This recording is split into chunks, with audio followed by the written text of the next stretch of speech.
किसने किसने किसने ये सब खेल रचाया, किसने ये सब साथ सजाया, अपने आप सभी कुछ करके अपना आप छिपाया, अपना आप छिपाया। किसने कोमल कोमल प्यारे पौधे,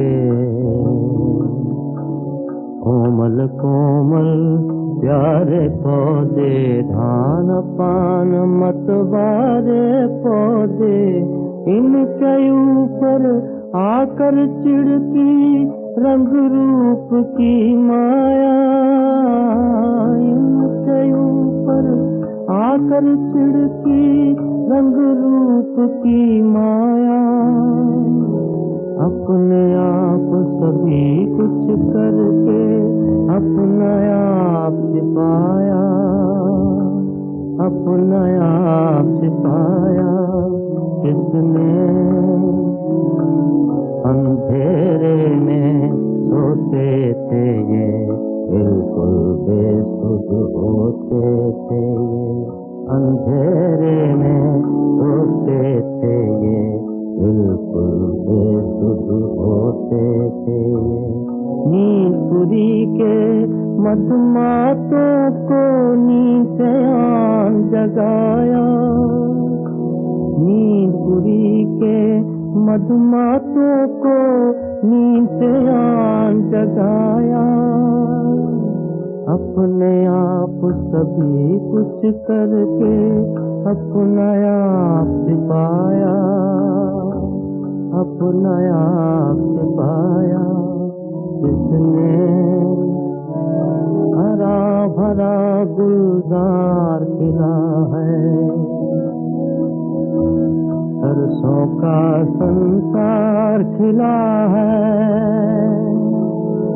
देख देख मन में सुख होवत अखियन नूर समाया, देख देख मन में सुख होवत अखियन नूर समाया।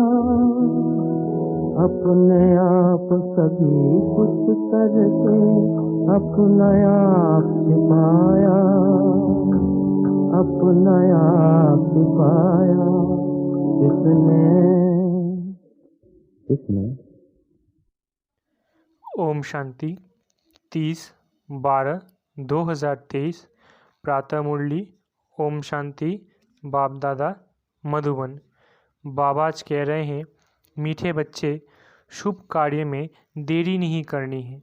अपने भाई बहनों को ठोकर खाने से बचाना है, भू कर आप समान बनाना है। मीठे बच्चे, शुभ कार्य में देरी नहीं करनी है। अपने भाई बहनों को ठोकर खाने से बचाना है, भू कर आप समान बनाना है। प्रश्न, किस बात का अनर्थ होने से भारत कौड़ी मिसल बन गया है? उत्तर, सबसे बड़ा अनर्थ हुआ जो गीता के स्वामी को भूल गीता ज्ञान से जन्म लेने वाले बच्चे को स्वामी कह दिया। इसी एक अनर्थ के कारण सभी बाप से बेमुख हो गए हैं। भारत कौड़ी तुल्य बन गया है। अब तुम बच्चे बाप से सम्मुख में सच्ची गीता सुन रहे हो, जिस गीता ज्ञान से ही देवी देवता धर्म स्थापन होता है। तुम श्री कृष्ण के समान बनते हो। गीत, किसने ये सब खेल रचाया? ओम शांति। ब्राह्मण कुलभूषण बच्चे समझ गए हैं कि बरोबर हमको स्वर्ग में बहुत अपरंपार सुख थे, हम बहुत खुशी में थे, हम जीवात्माएं स्वर्ग में बहुत मस्ती में थे। फिर क्या हुआ? रंग रूप की माया आकर चटकी। विकारों के कारण ही इसको नरक कहा जाता है। नरक तो सारा है। अब ये जो भ्रमरी का मिसाल देते हैं, भ्रमरी और ब्राह्मणी दोनों का काम एक है। भ्रमरी का मिसाल तुम्हारे ऊपर है। भ्रमरी कीड़े ले जाती है, घर बनाकर उसमें कीड़े डाल देती है।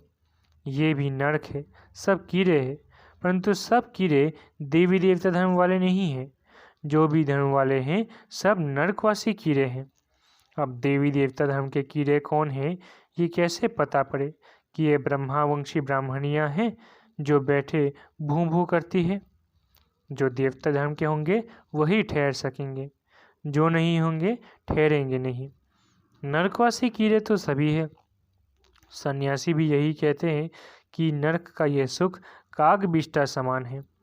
उनको ये पता नहीं कि स्वर्ग में अथाह सुख है। यहाँ पर 5% सुख और 95% दुख है, तो इसको कोई स्वर्ग नहीं कहा जाएगा। स्वर्ग में तो दुख की बात नहीं रहती। यहाँ तो अनेक शास्त्र, अनेक धर्म तथा अनेक मतें हो गई हैं। स्वर्ग में तो एक ही अद्वैत देवता मत है, एक ही धर्म है। तो तुम हो ब्राह्मणियाँ, तुम भू भू करती हो, फिर जो इस धर्म के हैं वो ठहर जाते हैं। अनेक प्रकार के हैं, कोई नेचर को मानते, कोई साइंस को, कोई कहते हैं ये सृष्टि कल्पना मात्र है। ऐसी वार्तालाप यहाँ ही चलती है, सत्युग में नहीं चलती। यह बेहद का बाप प्रजापिता ब्रह्मा के मुख कमल से अपने बच्चों को बैठ समझाते हैं कि तुम मेरे पास थे, अब फिर मेरे पास आना है। इसमें शास्त्र की तो बात नहीं उठती। क्राइस्ट तथा बुद्ध आते हैं, वो भी आकर सुनाते हैं। उस समय तो शास्त्र का प्रश्न उठ न सके। क्राइस्ट बाइबिल पढ़ता था क्या? बाइबिल का प्रश्न ही नहीं उठता। बाप कहते हैं, बच्चे तुम अपनी हालत तो देखो, माया रावण ने तुम्हारी कैसी हालत कर दी है। समझते भी है कि हम आसुरी रावण संप्रदाय हैं। रावण को जलाते हैं परंतु जलता नहीं। रावण का जलना बंद कब होगा ये मनुष्यों को पता नहीं है। तुम हो ईश्वरीय दैवी संप्रदाय, तुम बच्चे हो हमारे। अब मैं फिर आया हूँ तुम बच्चों को राजयोग सिखलाने। अनेक धर्म हैं, उनमें से निकलने में कितनी मेहनत लगती है। गीता भी कहाँ से आई? आदि सनातन धर्म जो था उनकी निशानियाँ कहाँ से निकली, जो फिर ऋषि मुनियों ने बैठ बनाई। जो अब तक सुनते आए हैं, वेद किसने गाए? वेदों का बाप कौन है? बाप कहते हैं कि गीता का भगवान मैं हूँ। गीता माता रची शिव बाबा ने, उससे जन्म लिया श्री कृष्ण ने। उनके साथ राधे आदि सब आ जाते हैं। पहले है ही ब्राह्मण। तुम बच्चों को निश्चय है कि वो हमारा मोस्ट बिलवेड बाप है, जिसको सब कहते हैं ओ गॉडफादर रहम करो। भक्त पुकारते हैं कि कैसे दुख से छूटे। अगर भगवान सर्वव्यापी हो तो फिर पुकारने की बात ही नहीं। मुख्य है गीता की बात, किसने यज्ञ आदि रचते हैं। अब तुम ऐसे पर्चे छपाओ। अब कितना अनर्थ हो गया है, जहाँ तहाँ देखो गीता लिखते रहते हैं। गीता किसने रची, किसने गाई, कब गाई, किसने बनाई, कुछ भी पता नहीं है। श्री कृष्ण का भी यथार्थ परिचय नहीं है। बस कह देते हैं जिधर देखो सर्वव्यापी कृष्ण ही कृष्ण है। राधे के भक्त राधे के लिए कहेंगे, सर्वव्यापी राधे ही राधे हैं। एक निराकार परमात्मा को ही कहें तो भी ठीक, सबको क्यों सर्वव्यापी कर दिया। गणेश के लिए भी कहेंगे सर्वव्यापी। एक ही मथुरा शहर में कोई कहेंगे श्री कृष्ण सर्वव्यापी, कोई कहेंगे राधे सर्वव्यापी है। कितनी मूंझ हो गई है। एक ही मत ना मिले दूसरे से। एक ही घर में बाप का गुरु अलग तो बच्चे का गुरु अलग। वास्तव में गुरु किया जाता है वानप्रस्थ में। बाप कहते हैं मैं भी आया हूँ इनकी वानप्रस्थ अवस्था में। दुनिया में तो जितना जो बड़ा गुरु होता है उनको उतना नशा रहता है। आदिदेव को महावीर भी नाम दिया है, हनुमान को भी महावीर कहते हैं। महावीर तो तुम शक्तियाँ हो। दिलवाड़ा मंदिर में शक्तियों की शेर पर सवारी है और पांडवों की हाथियों पर। मंदिर बड़ा युक्ति से बना हुआ है, हूबहू तुम्हारा यादगार है। तुम तो उस समय होंगे नहीं जो तुम्हारा चित्र दे। मंदिर तो द्वापर में बने हैं, तुम्हारे चित्र कहाँ से आएंगे। सर्विस तो तुम अभी कर रहे हो, बातें सब अभी की है, उन्होंने बाद में शास्त्र बनाए हैं। हम अगर गीता का नाम न ले तो मनुष्य समझेंगे पता नहीं यह कौन सा नया धर्म है, कितनी मेहनत लगती है। वह इस दुनिया में सिर्फ धर्म स्थापन करते हैं, तुमको तो नई दुनिया के लिए बाप तैयार करते हैं। बाप कहते हैं मेरे जैसा कर्तव्य कोई कर ना सके, सब पतितों को पावन बनाना पड़ता है। अब तुम बच्चों को वार्निंग देनी पड़े। भारत में कितना अनर्थ हो गया है, जिस कारण ही भारत कौड़ी तुल्य बना है। बाप ने गीता माता द्वारा श्री कृष्ण को जन्म दिया, उन्होंने फिर श्री कृष्ण को गीता का स्वामी बना दिया है। गीता का स्वामी तो शिव है, उसने गीता से श्री कृष्ण को जन्म दिया।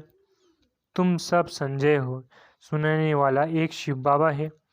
प्राचीन देवी देवता धर्म का रचने वाला कौन?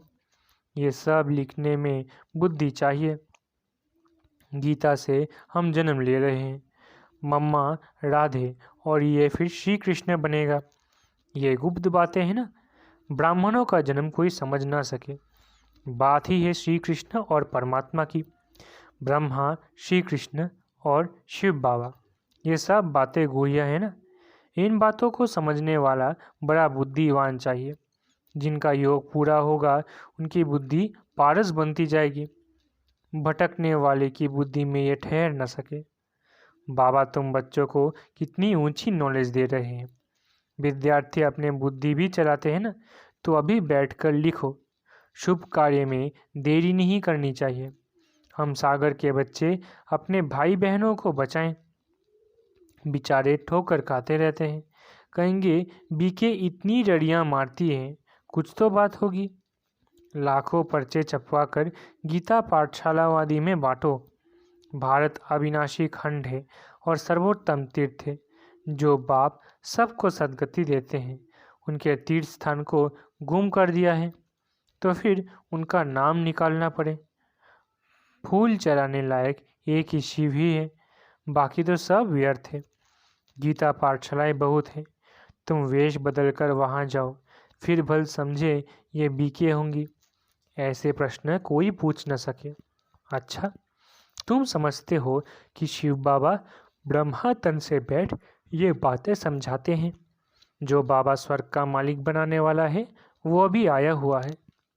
जब तक ब्राह्मण न बने तब तक देवता बन न सके। ब्राह्मण कुल देवताओं से भी ऊंचे। सबकी आत्मा पावन हो रही है। तुम फिर नई दुनिया में पुनर्जन्म लेंगे। अच्छा, मीठे मीठे सीखलेधे बच्चों प्रति माता पिता बाप दादा का याद प्यारा गुड मॉर्निंग। रूहानी बाप की रूहानी बच्चों को नमस्ते। हम रूहानी बच्चों की रूहानी माता पिता बाप दादा को याद प्यार गुड मॉर्निंग और नमस्ते नमस्ते नमस्ते। शुक्रिया बाबा। रात्रि क्लास 12:1:69। तुम बच्चे एक बाप की याद में बैठे हो। एक की याद में रहना इसे कहेंगे अव्यभिचारी याद। अगर यहाँ बैठे भी दूसरे कोई की याद आती है तो व्यभिचारी याद कहेंगे। खाना पीना रहना एक घर में, याद दूसरे को करना, ये तो ठगी हो गई। भक्ति भी जब तक एक शिव बाबा की करते हैं तब तक अव्यभिचारी भक्ति हुई है। फिर औरों को याद करना ये व्यभिचारी भक्ति हो जाती है। अभी तुम बच्चों को ज्ञान मिला है। एक बाप कितनी कमाल करते हैं, हमको विश्व का मालिक बनाते हैं, तो उस एक को ही याद करना चाहिए। मेरा तो एक, परंतु बच्चे कहते हैं शिव बाबा को की याद भूल जाती है। वाह, भक्ति मार्ग में तो तुम कहते थे हम एक की ही भक्ति करेंगे, वही पतित पावन है, और तो कोई को पतित पावन नहीं कहा जाता, एक को ही कहा जाता है, वही ऊंच ते ऊंच है। अभी तो भक्ति की बात ही नहीं, बच्चों को ज्ञान है, ज्ञान सागर को याद करना है। भक्ति मार्ग में कहते हैं आप आएंगे तो हम आपको ही याद करेंगे, तो ये बातें याद करनी चाहिए। हर एक अपने से पूछे हम एक बाप को याद करते हैं या अनेक मित्र संबंधियों आदि को याद करते हैं। एक बाप से ही दिल लगानी है। अगर दिल और तरफ गई तो याद व्यभिचारी हो जाती है।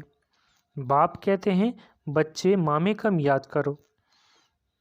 फिर वहाँ तुम्हें दैवी संबंधी मिलेंगे। नई दुनिया में सभी नए मिलेंगे। तो अपनी जांच रखनी है कि हम किसको याद करते हैं। बाप कहते हैं, तुम मुझ पारलौकिक बाप को याद करो। मैं ही पतित पावन हूँ। कोशिश कर और तरफ से बुद्धि योग हटाकर बाप को याद करना है। जितना याद करेंगे उतना ही पाप कटेंगे। ऐसा नहीं कि जितना हम याद करेंगे उतना बाबा भी याद करेंगे। बाप को कोई पाप थोड़ी ही काटने हैं। अभी तुम यहाँ बैठे हो पावन बनने लिए। शिव बाबा भी यहाँ हैं। उन्हें अपना शरीर तो है नहीं, लोन लिया हुआ है।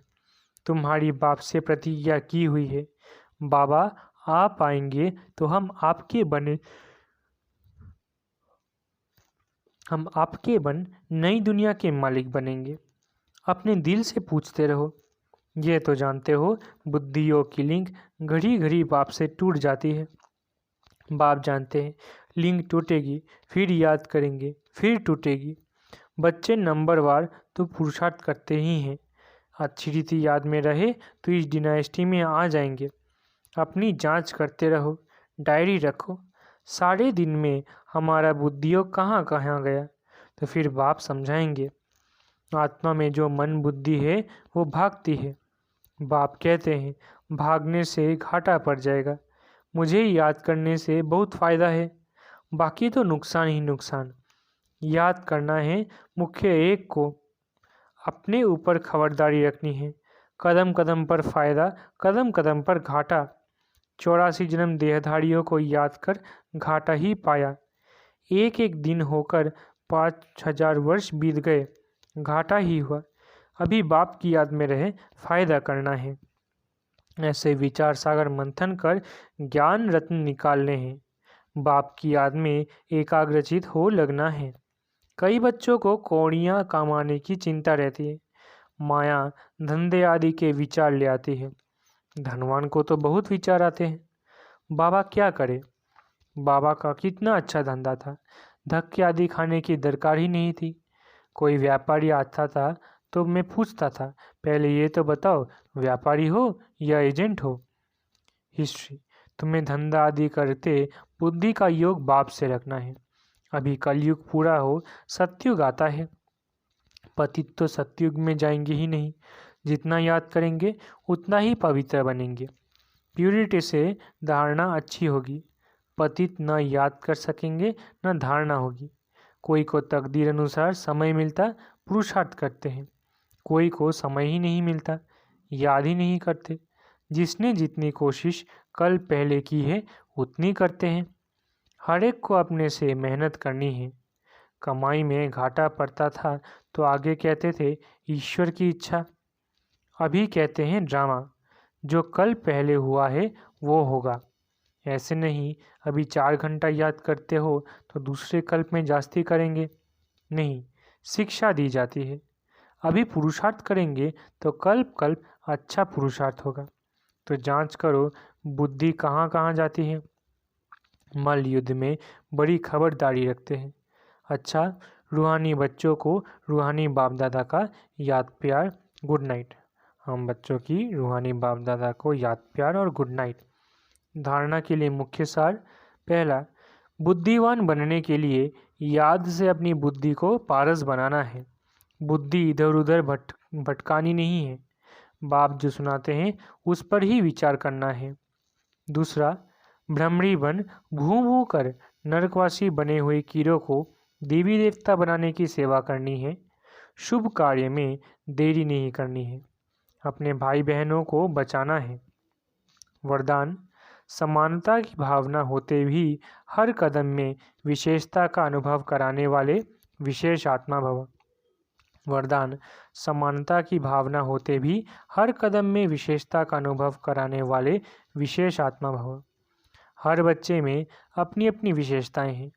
विशेष आत्माओं का कर्म साधारण आत्माओं से भिन्न है। हर एक में भावना तो समानता की रखनी है, लेकिन दिखाई दे कि ये विशेष आत्माएं हैं। विशेष आत्माएं अर्थात विशेष करने वाली, सिर्फ कहने वाली नहीं।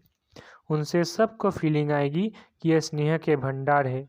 हर कदम में, हर नज़र में स्नेह अनुभव हो, यही तो विशेषता है। स्लोगन: सृष्टि की कयामत के पहले अपनी कमियों और कमजोरियों की कयामत करो। स्लोगन: सृष्टि की कयामत के पहले अपनी कमियों और कमजोरियों की कयामत करो। अच्छा, ओम शांति। शुक्रिया बाबा।